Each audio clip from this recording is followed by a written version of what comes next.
희망의 마음과 염려와 불안의 마음, 이렇게 생각하면은 새 잘 될 것 같고, 저렇게 생각하면은 여전히 암담할 것 같은 우리 모두의 아마 모습이 아닐까 싶은데, 오늘 이 성찬을 통하여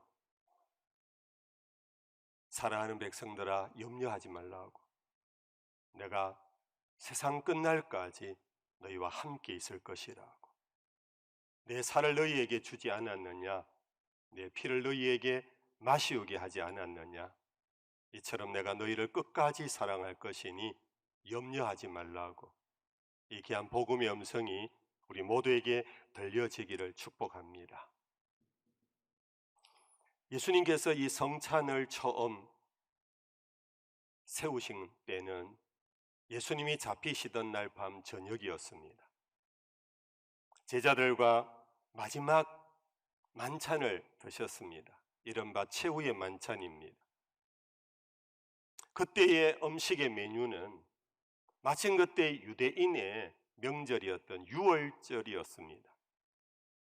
출애굽기 제12장에 보면 하나님께서 이스라엘 백성들에게 출애굽의 역사를 시작해 하시면서 그 모든 것을 예고하시고 미리 이 날을 기억하여 너희들은 잊지 말고 기념하라 하시고, 기념하는 방법조차도 너희들은 이렇게 하라고 하시는 중에 6월절의 음식 메뉴까지 정해 주셨습니다. 하나는 부풀지 않은, 누룩을 넣지 않은 딱딱한 빵을 먹을 것이고, 또 하나는 쓴 나물을 너희들이 먹을 것이고, 또 하나는 양고기를 먹으라고, 이 세 가지가 6월절에 하나님이 정해주신 메뉴였습니다.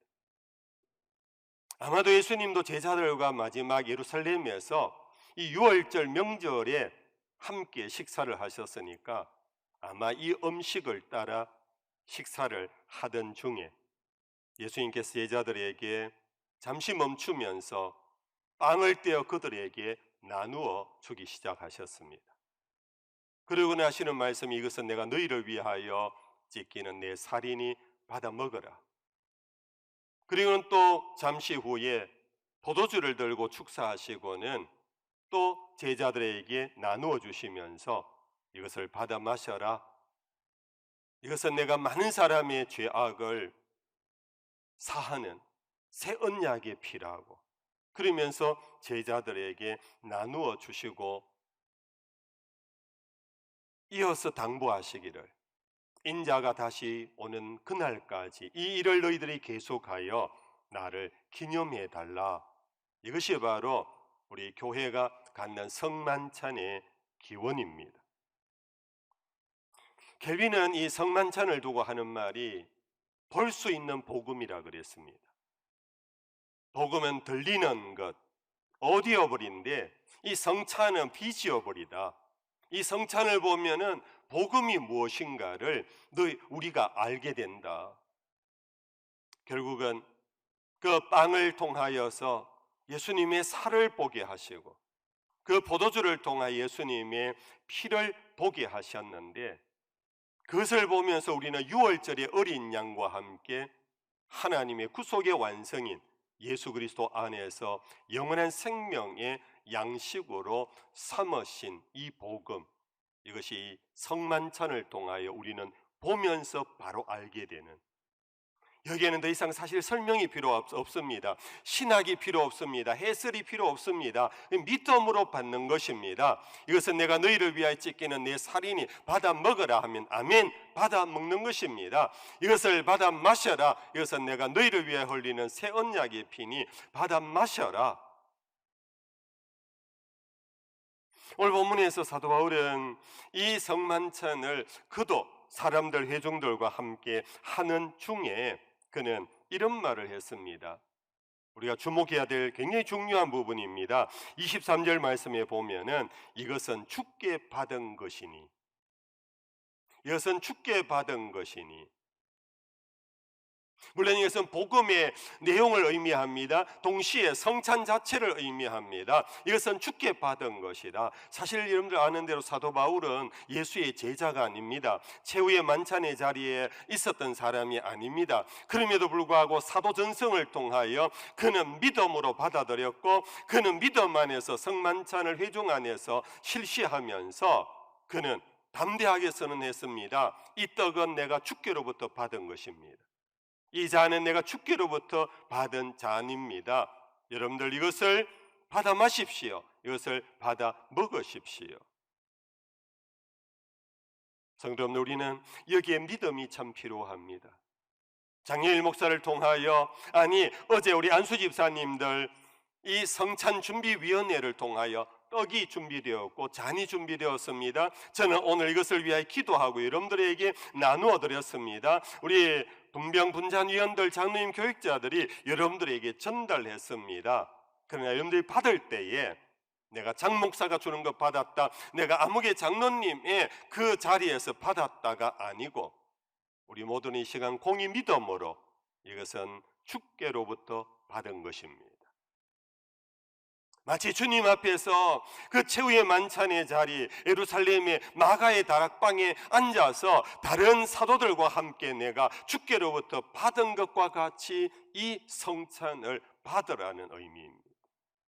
그런데 이것이 바로 믿음의 예배입니다. 우리가 믿음으로 이 예배에 동참할 때에 우리는 시공을 초월합니다. 2000년 전에 그 마가의 다락방으로 들어갑니다. 마치 예수님을 마주보고 앉아서 예수님이 주시는 것과 같은 그런 황홀함 속에서 우리는 이 성찬을 받을 수가 있습니다. 천주교에서는 그것을 너무 지나치게 할 정도로 그 순간 이 떡과 이 잔이 예수님의 살과 피로 완전히 바뀐다고 주장하지만, 우리는 성경에 없는 것을 믿을 수 없고 예수님이 하신 말씀대로 이것을 기억하라고. 그래서 켈빈은 믿음으로, 참된 믿음으로 내가 주께로부터 받는다 하는 믿음을 가질 때에 우리 주님은 영적으로 이 성찬 가운데 임재하신다라고 가르쳐 주셨습니다. 우리는 단순한 떡 조각이 아닙니다. 단순한 포도즙이 아닙니다. 믿음으로 내가 주께로부터 받는다라는 믿음을 가질 때 이 성찬 가운데 우리를 위하여 십자가에서 찢기신 그 살, 흘리신 그 피, 예수님의 임재를 우리는 느끼는 신비의 시간이 되어지는 것입니다. 여러분들, 우리 모두에게 이 믿음이 있기를 주의 이름으로 축복합니다. 사실 이 보이는 복음, 이 성찬만이 아닙니다. 들리는, 듣는 복음, 주의 말씀을 우리가 대할 때도 동일합니다. 이 말씀은 주께로부터 받은 말씀입니다. 장 목사님의 설교에서 받은 것이 아니라 오늘 말씀 속에 내 영을 치고 들어오는 주님의 말씀, 그는 주께로부터 나는 받은 것입니다. 주님 말씀하옵소서, 종이 듣겠습니다. 이럴 때 이 성경이 살아있는 하나님의 말씀이 되는 겁니다.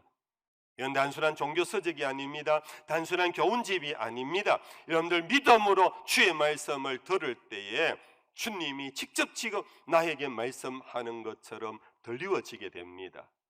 마치 창세기 1장을 펼쳐 읽을 때 믿음으로 읽으면은 우리는 시공을 초월하면서 아르케에이지로 올라갑니다. 마치 하나님이 모든 만물을 지으시는 것을 바라보는 것과 같은 황홀한 신비 속에서 우리는 창세기 1장에 들어갈 수가 있습니다. 아브라함의 이야기를 믿음으로 읽을 때에 단순히 옛날 옛적의 믿음의 조상 얘기가 아니라 마침 백세 얻은 독자를 나에게 내놓으라고 하는 하나님 앞에서 아브라함의 갈등과 고민을 함께 하면서, 그럼에도 불구하고 믿음으로 순종하고 모리아산으로 올라가는 아브라함의 걸음 속에 함께 동참하게 되는 것입니다. 믿음으로 오병이어의 기적의 이야기를 읽을 때 이것은 이야기가 아닙니다. 이것은 전설이 아닙니다. 이것은 꾸며진 얘기가 아닙니다. 믿음으로 그 복음 안에 나는 함께 들어가 푸른 초원에 앉히게 하시고 떡을 떼어 제자들 통하여 나누어 주시는 그 주님의 광경을 바라보면서 나도 마침 그 빈들판에 앉아서 흙이진 배에 주님의 말씀을 통하여 나에게 먹여주시는 거룩한 신비를 경험하게 되는 것입니다. 이것이 바로 우리 개신교에서 강조하는 의인은 믿음으로 산다라는 것입니다. 특별히 여러분들 예배는 믿음으로 드려야 합니다. 믿음으로 드릴 때 오늘 이 예배는 장 목사 쳐다보면서 예배에 드려 참석하고 돌아가는 그 실수가 없습니다. 믿음으로 예배할 때 하나님의 임재를 경험합니다. 성부 하나님의 임재와 성자 하나님의 임재와 성령 하나님의 임재 속에서 그 품에 안기는 그러한 황홀한 마치 변화산상의 그 자리처럼 베드로가 외쳤던 것처럼 여기가 좋습니다. 여기가 좋습니다. 여기 영원히 거하고 싶을 정도의 거룩한 안식을 누리는 것, 이것이 바로 이러한 믿음 속에서 성찬도 주께로부터 받고 설교 말씀도 주께로부터 듣는, 성경을 내가 개인적으로 펼쳐서 읽는 그 순간도 내가 주님 앞에서 이 말씀을 읽는, 오늘 새해를 시작하는 첫 주일 이 한 해 다시 예배로 그냥 이전의 예배가 아니라 여러분들 정말 하나님의 임재를 믿으면서 주로부터 받고 주로부터 듣는 살아있는 영과 진리로 드리는 참 예배자가 되도록, 참 예배당이 되도록 그렇게 되기를 주의 이름으로 축복합니다. 그럴 때 우리는 나를 기념하라 하신 말씀이 살아나게 됩니다. 기념은 기억을 의미합니다. 주님이 지금 이 시간 떡을 주셨습니다. 잔을 주셨습니다. 주로부터 받는 듯한 믿음으로 있을 때 기억 억지로 이 이성에 내가 하는 것이 아니라 주 앞에 앉아 있는 우리의 마음에는 저절로 여러분들 주님을 기억하는, 주님과 만나는 그 자리가 될 수 있는 것입니다. 오늘 사회에서도 학교 교육에 있어서도 귀한 존경스러운 역사의 인물을 두고 몇 주기 추모식을 합니다. 기념식을 합니다. 한글날 세종대왕을 생각합니다. 생각하는 그 순간 우리는 고마움을 느낍니다. 감사를 느낍니다. 행복해집니다. 그분의 유지유덕을 따라가고 싶어하는 겁니다. 세상의 기념식도 메모리얼 데이도 그런데 오늘 우리가 주님의 성찬을 받으며 주의 말씀을 받는데 여러분들 주님을 기억하는 순간 우리는 주의 품에 안기는 것입니다. 여러분들 십계명 가운데 안식일에 대한 계명을 여러분들 아시지요? 이날은 거룩한 날이라고 구별케 하시면서 출애굽기 20장에 나오는 안식일에 대한 계명을 제가 한번 읽어드리겠습니다. 여세 동안 힘써 내 모든 일을 행할 것이나 일곱째 날은 내 하나님 여호와의 안식일인즉 너나 내 아들이나 내 딸이나 내 남종이나 내 여종이나 내 가축이나 내 문 안에 머무는 객이라도 아무 일도 하지 말라. 왜? 이는 여세 동안에 나 여호와가 하늘과 땅과 바다와 그 가운데 모든 것을 만들고 일곱째 날은 쉬었습니다. 그러므로 나 여호와가 안식일을 복되게 하여 그 날을 거룩하게 하였느니라. 여러분들 십계명을 주시면서 하나님께서 안식일을 정하셨는데 그 안식일을 지키라고 한 이유가 뭐냐 하면은, 여러분들 아시지요? 안식이라는 말은 사밧, 멈춘다는 것입니다. 스탑하는 겁니다. 세상의 모든 일을 끊어버리고 멈추는 순간 우리의 마음속에 믿음으로 어떤 역사가 일어나느냐 하면은 하나님의 창조가 내 마음속에 들어오는 겁니다. 창조의 그 날을 기억하게 되는 겁니다. 출애굽의 이스라엘 백성들은 광야의 초라한 모습이었습니다. 광야길에 헐벗은 모습이었습니다. 그들은 얼마 전까지만 해도 애굽의 노예였습니다. 그들은 종들이었습니다. 그러나 안식일을 지키는 순간 단순히 하던 일을 멈추는 게 아닙니다. 하던 일을 멈추는 순간 세상 모든 것을 이제는 비로소 봅니다. 일하다 보니까 하늘도 쳐다보지 못했습니다. 일의 노예가 되다 보니까 이 세상 사람들도 제대로 보지 못했습니다. 그러나 멈추는 순간 비로소 하늘이 보입니다. 달이 보입니다. 별이 보입니다. 만물이 보입니다. 사람이 보입니다. 그 순간 하나님 창조주가 기억된다는 것입니다. 성도 여러분들, 그런 주일이 되기를 축복합니다. 여러분, 우리가 왜 하던 일을 멈추고 주일마다 모여 예배드려야 하느냐 하면은 우리가 멈추어야 창조주를 볼 수 있기 때문입니다. 나를 만드신 그분을 볼 수 있기 때문입니다. 그것이 되살아나는 겁니다. 그것이 내 속에 역사하는 겁니다. 맞아! 세상 모든 것은 주님의 것이야. 내가 땀을 일하니 모든 것도 주님의 은혜로 하는 거야. 당연한 거 아니야. 우연이 아니야. 모든 것이 주님의 창조의 능력 속에 이루어지는 거야.